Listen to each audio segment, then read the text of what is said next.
Sparta or Lacedaemon was a prominent city-state in ancient Greece, situated on the banks of the Eurotas River in Laconia, in southeastern Peloponnese. Around 650 BC, it rose to become the dominant military land power in ancient Greece. Given its military preeminence, Sparta was recognized as the overall leader of the combined Greek forces during the Greco-Persian Wars. Between 431 and 4004 BC, Sparta was the principal enemy of Athens during the Peloponnesian War, from which it emerged victorious, though at great cost of lives lost. Sparta's defeat by Thebes in the Battle of Leuctra in 371 BC ended Sparta's prominent role in Greece. However, it maintained its political independence until the Roman conquest of Greece in 146 BC. It then underwent a long period of decline, especially in the Middle Ages, when many Spartans moved to live in Mistras. Modern Sparta is the capital of the Greek regional unit of Laconia and a center for the processing of goods such as citrus and olives. Sparta was unique in ancient Greece for its social system and constitution, which completely focused on military training and excellence. Its inhabitants were classified as Spartiates, Muthiques, Perioikoi, and Helots. Spartiates underwent the rigorous Agogia training and education regimen, and Spartan phalanges were widely considered to be among the best in battle. Spartan women enjoyed considerably more rights and equality to men than elsewhere in the classical world. Sparta was the subject of fascination in its own day, as well as in the West following the revival of classical learning. This love or admiration of Sparta is known as laconism or laconophilia. At its peak around 500 BC, the size of the city would have been some 20,000–35,000 free residents, plus numerous helots and perioikoi. At 40,000–50,000 it was one of the largest Greek cities. However, according to Thucydides, the population of Athens in 431 BCE was 360,610,000, making it unlikely that Athens was smaller than Sparta in 5th century BC. The French classicist François Ollier in his 1933 book Le Mirage Spartiate warned that a major scholarly problem regarding Sparta is that all the surviving accounts of Sparta were written by non-Spartans who often presented an excessively idealized image of Sparta. Ollier's theory of the Spartan mirage has been widely accepted by scholars. Names. The earliest attested term referring to Lacedaemon is the Mycenaean Greek Lacedaemonian, written in linear bisyllabic script, being the equivalent of the written in the Greek alphabet, Latin Greek, lambda alpha kappa epsilon delta alpha iota mu omicron nu iota omicron sigma, Lacedaemonius. The ancient Greeks used one of three words to refer to the home location of the Spartans. The first refers primarily to the main cluster of settlements in the valley of the Eurotas River, Sparta. The second word was Lacedaemon. This was also used sometimes as an adjective and is the name commonly used in the works of Homer and the Athenian historians Herodotus and Thucydides. Herodotus seems to denote by it the Mycenaean Greek citadel at Therapna, in contrast to the lower town of Sparta. It could be used synonymously with Sparta, but typically it was not. It denoted the terrain on which Sparta was situated. In Homer it is typically combined with epithets of the countryside: wide, lovely, shining, and most often hollow and broken. The hollow suggests the Eurotas Valley. Sparta, on the other hand, is the country of lovely women, a people epithet. The name of the population was often used for the state of Lacedaemon, the Lacedaemonians. This epithet utilized the plural of the adjective Lacedaemonius. If the ancients wished to refer to the country more directly, instead of Lacedaemon, they could use a back formation from the adjective Lacedaemonian country. As most words for country were feminine, the adjective was in the feminine, Lacedaemonia. Eventually, the adjective came to be used alone. Lacedaemonia was not in general use during the classical period and before. It does occur in Greek as an equivalent of Laconia and Messenia during the Roman and early Byzantine periods, mostly in ethnographers and lexica glossing place names. For example, Hesychius of Alexandria's lexicon defines Agiadae as a place in Lacedaemonia, named after Agiais. The actual transition may be captured by Isidore of Seville's Etymology, an etymological dictionary. He relied heavily on Orosius a Historiarum Adversum Paganos and Eusebius of Caesarea's Chronicon, as did Orosius. The latter defines Sparta to be Lacedaemonia civitas, but Isidore defines Lacedaemonia as founded by Lacedaemon, son of Semele, relying on Eusebius. There is a rare use, perhaps the earliest of Lacedaemonia, in Diodorus Siculus, but probably with Cairo Alpha suppressed. The immediate area around the town of Sparta, the plateau east of the Taygetus Mountains, was generally referred as Laconis. This term was sometimes used to refer to all the regions under direct Spartan control, including Messenia. Lacedaemon is now the name of a province in the modern Greek prefecture of Laconia. Geography. Sparta is located in the region of Laconia, in the southeastern Peloponnese. Ancient Sparta was built on the banks of the Evrotas River, the main river of Laconia, which provided it with a source of fresh water. The valley of the Evrotas is a natural fortress, bounded to the west by Mount Taygetus and to the east by Mount Parnon. To the north, Laconia is separated from Arcadia by hilly uplands reaching 1,000 meters in altitude. These natural defenses worked to Sparta's advantage and contributed to Sparta never having been sacked. Though landlocked, Sparta had a harbor, Gythero, on the Laconian Gulf. Mythology. Lacedaemon was a mythical king of Laconia. The son of Zeus by the nymph Taygeta, he married Sparta, the daughter of Eurotas, by whom he became the father of Amycla, Eurydice, and Ason. He named the country after himself and the city after his wife. He was believed to have built the sanctuary of the Charites, which stood between Sparta and Amyclae, and to have given to those divinities the names of Cleta and Phaena. A shrine was erected to him in the neighborhood of Therapna. Archaeology of the classical period. Thucydides wrote, "Suppose the city of Sparta to be deserted, and nothing left but the temples and the ground plan. Distant ages would be very unwilling to believe that the power of the Lacedaemonians was at all equal to their fame. Their city is not built continuously, and has no splendid temples or other edifices. It rather resembles a group of villages, like the ancient towns of Hellas, and would therefore make a poor show." Until the early 20th century, the chief ancient buildings at Sparta were the theatre, of which, however, little showed above ground except portions of the retaining walls, the so-called Tomb of Leonidas, a quadrangular building, perhaps a temple, constructed of immense blocks of stone and containing two chambers, the foundation of an ancient bridge over the Eurotas, the ruins of a circular structure, some remains of late Roman fortifications, several brick buildings and mosaic pavements.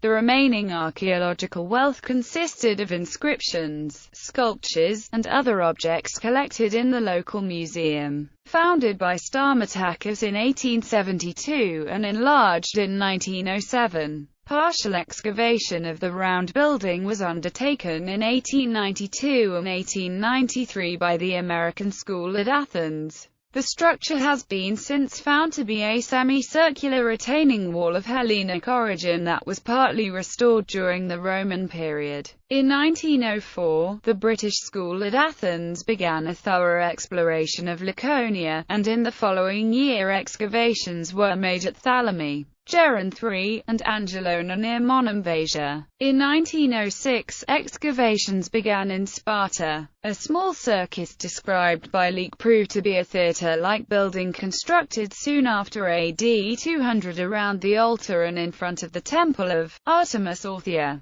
Here musical and gymnastic contests took place as well as the famous flogging ordeal. The temple, which can be dated to the 2nd century BC, rests on the foundation of an older temple of the 6th century, and close beside it were found the remains of a yet earlier temple, dating from the 9th or even the 10th century. The votive offerings in clay, amber, bronze, ivory and lead found in great profusion within the precinct range, dating from the 9th to the 4th centuries BC, supply invaluable evidence for early Spartan art. In 1907, the Sanctuary of Athena, of the Brazen House, was located on the Acropolis immediately above the theatre, and though the actual temple is almost completely destroyed, the site has produced the longest extant archaic inscription of Laconia, numerous bronze nails and plates, and a considerable number of votive offerings. The Greek city wall, built in successive stages from the 4th to the 2nd century, was traced for a great part of its circuit, which measured 48 stades or nearly 10 kilometers. The late Roman wall enclosing the Acropolis, part of which probably dates from the years following the Gothic raid of AD 262, was also investigated.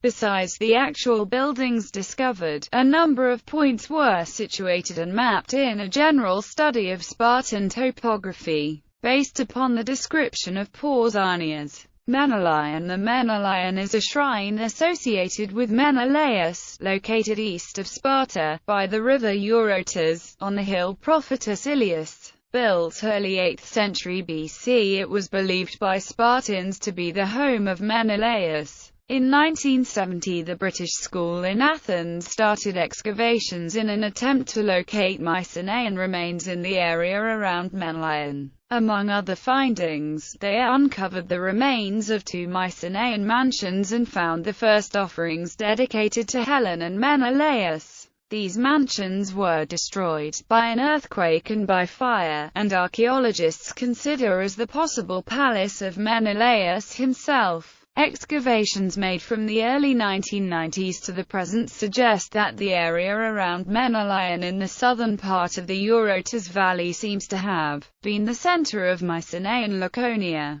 The Mycenaean settlement was roughly triangular in shape, with its apex pointed towards the north. Its area was approximately equal to that of the newer Sparta. But denudation has wreaked havoc with its buildings and nothing is left save ruined foundations and broken potsherds. History. Prehistory. Dark Age and Archaic period. The prehistory of Sparta is difficult to reconstruct because the literary evidence is far removed in time from the events it describes and is also distorted by oral tradition. However, the earliest certain evidence of human settlement in the region of Sparta consists of pottery dating from the Middle Neolithic period, found in the vicinity of Koufavuno some 2 kilometers south-southwest of Sparta. These are the earliest traces of the original Mycenaean Spartan civilization, as represented in Homer's Iliad. This civilization seems to have fallen into decline by the Late Bronze Age when, according to Herodotus,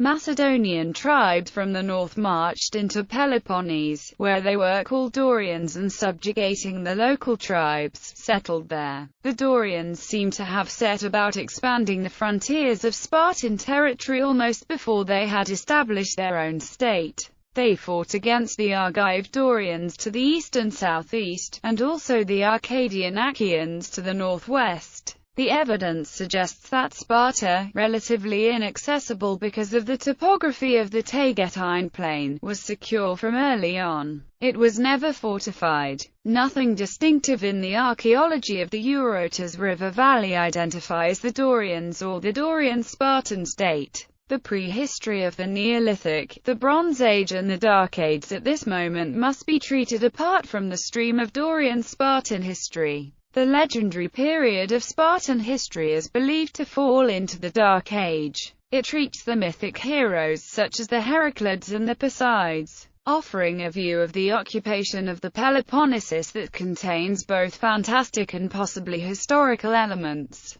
The subsequent proto-historic period, combining both legend and historical fragments, offers the first credible history. Between the 8th and 7th centuries BC, the Spartans experienced a period of lawlessness and civil strife, later attested by both Herodotus and Thucydides. As a result, they carried out a series of political and social reforms of their own society which they later attributed to a semi-mythical lawgiver, like Lycurgus. These reforms marked the beginning of the history of classical Sparta. Classical Sparta. In the Second Mycenaean War, Sparta established itself as a local power in Peloponnesus and the rest of Greece. During the following centuries, Sparta's reputation as a land-fighting force was unequaled. In 480 BC, a small force of Spartans, Thespians, and Thebans led by King Leonidas, made a legendary last stand at the Battle of Thermopylae against the massive Persian army, inflicting very high casualties on the Persian forces before finally being encircled. The superior weaponry, strategy, and bronze armor of the Greek hoplites and the phalanx again proved their worth 1 year later when Sparta assembled at full strength and led a Greek alliance against the Persians at the Battle of Plataea. The decisive Greek victory at Plataea put an end to the Greco-Persian War along with Persian ambition of expanding into Europe. Even though this war was won by a pan-Greek army, credit was given to Sparta, who besides being the protagonist at Thermopylae and Plataea, had been the de facto leader of the entire Greek expedition. In later classical times, Sparta along with Athens, Thebes, and Persia had been the main powers fighting for supremacy against each other. As a result of the Peloponnesian War, Sparta, a traditionally continental culture, became a naval power. At the peak of its power, Sparta subdued many of the key Greek states and even managed to overpower the elite Athenian navy. By the end of the 5th century BC, it stood out as a state which had defeated the Athenian Empire and had invaded the Persian provinces in Anatolia, a period which marks the Spartan hegemony. During the Corinthian War, Sparta faced a coalition of the leading Greek states, Thebes, Athens, Corinth, and Argos. Sparta achieved a series of land victories, but many of her ships were destroyed at the Battle of Leonidas by a Greek Phoenician mercenary fleet that Persia had provided to Athens. The event severely damaged Sparta's naval power but did not end its aspirations of invading further into Persia, until Conon the Athenian ravaged the Spartan coastline and provoked the old Spartan fear of a Helot revolt. After a few more years of fighting, in 387 BC the Peace of Antalcidas was established, according to which all Greek cities of Ionia would return to Persian control, and Persia's Asian border would be free of the Spartan threat. The effects of the war were to reaffirm Persia's ability to interfere successfully in Greek politics and to affirm Sparta's weakened, hegemonic position in the Greek political system. Sparta entered its long-term decline after a severe military defeat to Epaminondas of Thebes at the Battle of Leuctra. This was the first time that a Spartan army lost a land battle at full strength. As Spartan citizenship was inherited by blood, Sparta now increasingly faced a Helot population that vastly outnumbered its citizens. The alarming decline of Spartan citizens was commented on by Aristotle. Hellenistic and Roman Sparta. Sparta never fully recovered from the losses that the Spartans suffered at Leuctra in 371 BC and the subsequent Helot revolts. Nonetheless, it was able to continue as a regional power for over 2 centuries. Neither Philip II nor his son Alexander the Great attempted to conquer Sparta itself. Even during its decline, Sparta never forgot its claim to be the defender of Hellenism, and its laconic wit. An anecdote has it that when Philip II sent a message to Sparta saying, "If I enter Laconia, I will raise Sparta," the Spartans responded with the single, terse reply, Alpha Kappa Alpha, if. When Philip created the League of the Greeks on the pretext of unifying Greece against Persia, the Spartans chose not to join. since they had no interest in joining a pan-Greek expedition unless it were under Spartan leadership.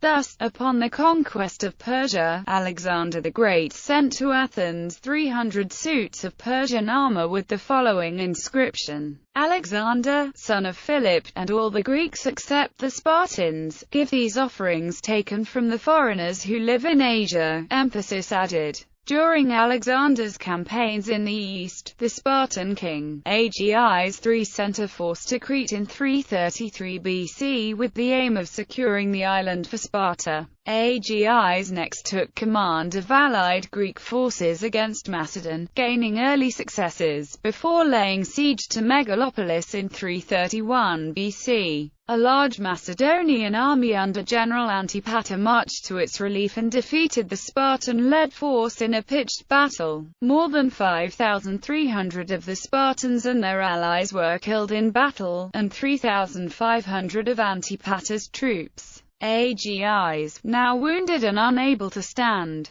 ordered his men to leave him behind to face the advancing Macedonian army so that he could buy them time to retreat. On his knees, the Spartan king slew several enemy soldiers before being finally killed by a javelin. Alexander was merciful, and he only forced the Spartans to join the League of Corinth, which they had previously refused to join. During the Punic Wars, Sparta was an ally of the Roman Republic. Spartan political independence was put to an end when it was eventually forced into the Achaean League after its defeat in the decisive Laconian War, by a coalition of other Greek city-states and Rome, and the resultant overthrow of its final king Nabis. In 146 BC, Greece was conquered by the Roman general Lucius Mummius. Following the Roman conquest, the Spartans continued their way of life, and the city became a tourist attraction for the Roman elite who came to observe exotic Spartan customs. Medieval and modern Sparta. According to Byzantine sources, some parts of the Laconian region remained pagan until well into the 10th century AD.